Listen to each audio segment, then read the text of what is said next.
Hola, soy el doctor José Ernesto Contreras Pulido y hoy quiero hablarles sobre la propiciación. El apóstol Juan, aparte de su Evangelio y el Apocalipsis, escribió, quizás desde Éfeso, donde él era obispo, tres epístolas universales entre el año 90 y 100 después de Cristo. La primera es la más universal, extensa y parecida al cuarto Evangelio. Enseña que Cristo es Dios, que Dios es amor, luz, justicia y verdad, y que Dios muestra su amor en que Cristo murió por nosotros. Afirma que Jesucristo es Dios encarnado cuando dice, referente al verbo de vida, o sea, Jesucristo, la vida se ha manifestado, encarnada en Jesucristo, y nosotros la hemos visto y de ella damos testimonio y es lo que nosotros les anunciamos a ustedes, la vida eterna, la cual estaba con el Padre y se nos ha manifestado en Dios Hijo Jesucristo, que se hizo carne. Así que lo que hemos visto y oído en Jesucristo es lo que les anunciamos a ustedes para que también ustedes tengan comunión con nosotros, porque nuestra comunión es con el Padre y con su Hijo Jesucristo. Les escribimos estas cosas para que el gozo de ustedes sea completo. Este es el mensaje que hemos oído de Él y que les anunciamos a ustedes. Dios es luz. Ahora se enfatiza que ante la presencia de Dios no hay manera de ocultar la realidad de nuestros pecados y que la única solución es reconocerlos, confesarlos y pedir perdón por ellos ante Dios y recibir la gracia que con su sacrificio propiciatorio Jesucristo nos ofrece, creyendo, aceptando, recibiendo y confesando a Jesucristo como nuestro gran Dios y Salvador. Dice, en Él no hay tiniebla alguna. Si decimos que tenemos comunión con Él y vivimos en tinieblas, estamos mintiendo y no practicamos la verdad. Pero si vivimos en la luz de la verdad de Jesucristo, así como Él está en la luz, tenemos comunión unos con otros y la sangre de Jesucristo, Dios Hijo, por la fe en su sacrificio propiciatorio, nos limpia de todo pecado. Si decimos que no tenemos pecado, nos engañamos a nosotros mismos y la verdad no está en nosotros. Pero si confesamos nuestros pecados, Él, Jesucristo, es fiel y justo para perdonar nuestros pecados y limpiarnos de toda maldad. Si decimos que no hemos pecado, lo hacemos a Él mentiroso, pues Él asegura que todos pecamos y su palabra no está en nosotros. Hijitos míos, les escribo estas cosas para que no pequen. Si alguno ha pecado, tenemos un abogado ante el Padre, a Jesucristo el justo, y Él es la propiciación, o sea, el sacrificio sustitutivo, más que suficiente y aceptable ante el Padre por nuestros pecados, y no solamente por los nuestros, sino también por los de todo el mundo. Así, todo el que en Él cree y le recibe es salvo. Ahora sigue la enseñanza de que un hijo y siervo de Dios dice, así podemos saber que le conocemos, si obedecemos sus mandamientos. El que dice yo lo conozco y no obedece sus mandamientos es un mentiroso y no hay verdad en él. El amor de Dios se ha perfeccionado verdaderamente en el que obedece su palabra, que es la Biblia, y por esto sabe que está en él. Ahora viene la lección de que al cristiano se le conoce por sus frutos.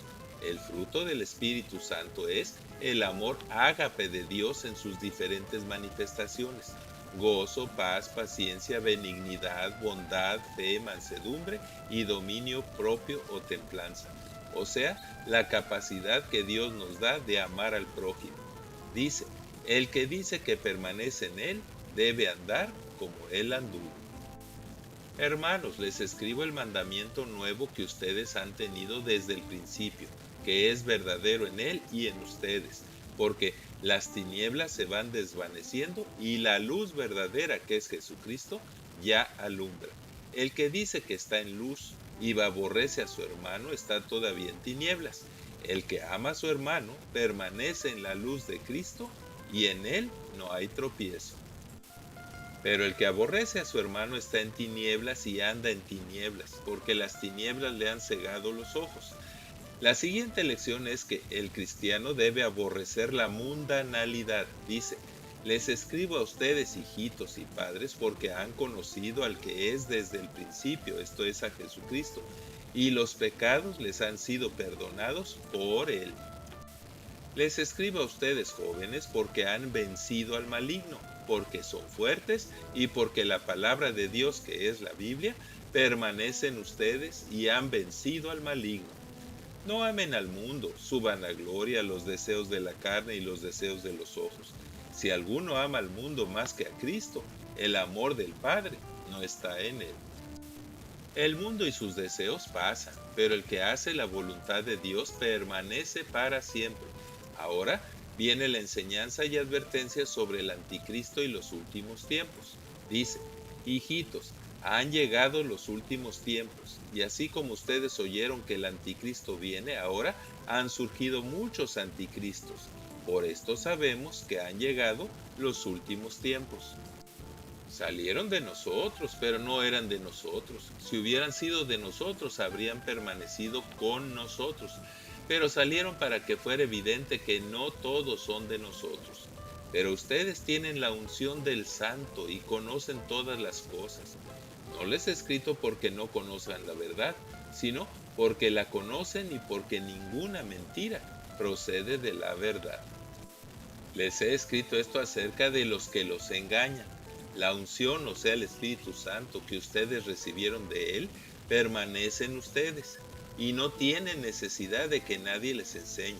Así como la unción misma les enseña todas las cosas y es verdadera y no falsa, permanezcan en Él, tal y como Él les ha enseñado, para que cuando se manifieste, o sea, regrese Jesucristo, tengamos confianza.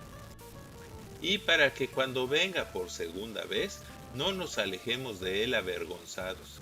Si saben que Él es justo, sepan también que todo el que hace justicia ha nacido de Él. Miren cuánto nos ama el Padre, que nos ha concedido ser llamados hijos de Dios. Y lo somos, aunque aún no se ha manifestado todo lo que hemos de ser, cuando Él se manifieste y nosotros resucitemos glorificados. Ahora habla de la bendita esperanza del Hijo de Dios. Dice, pues lo veremos tal como Él es, resucitado y glorioso. Y todo aquel que tiene esta esperanza en Él se purifica a sí mismo, así como Él es puro. Ahora habla de la nueva capacidad sobrenatural que nos da el Espíritu Santo, al que llama la unción, para vivir en victoria contra las tentaciones y ataques del diablo. Dice, todo aquel que comete pecado quebranta la ley, mas ustedes saben que Él apareció para quitar nuestros pecados y en Él no hay pecado. Todo aquel que permanece en Él no peca. Todo el que practica el pecado no ha conocido a Jesucristo y es del diablo, quien peca desde el principio. Hijitos, que nadie los engañe. El que hace justicia es justo así como Él es justo. Es mi oración que el estudio de esta hermosa epístola universal de Juan el Apóstol nos ayude a apreciar aún más la propiciación, o sea, el sacrificio sustitutivo más que suficiente y aceptable ante el Padre por todos nuestros pecados, que Jesucristo ofreció en pago por nuestros pecados para que todo aquel que en Él cree y le acepta como Dios y Salvador no se pierda, mas tenga vida eterna. Amén. Muchas gracias por su atención y es mi oración que Dios les siga bendiciendo ricamente. Así sea.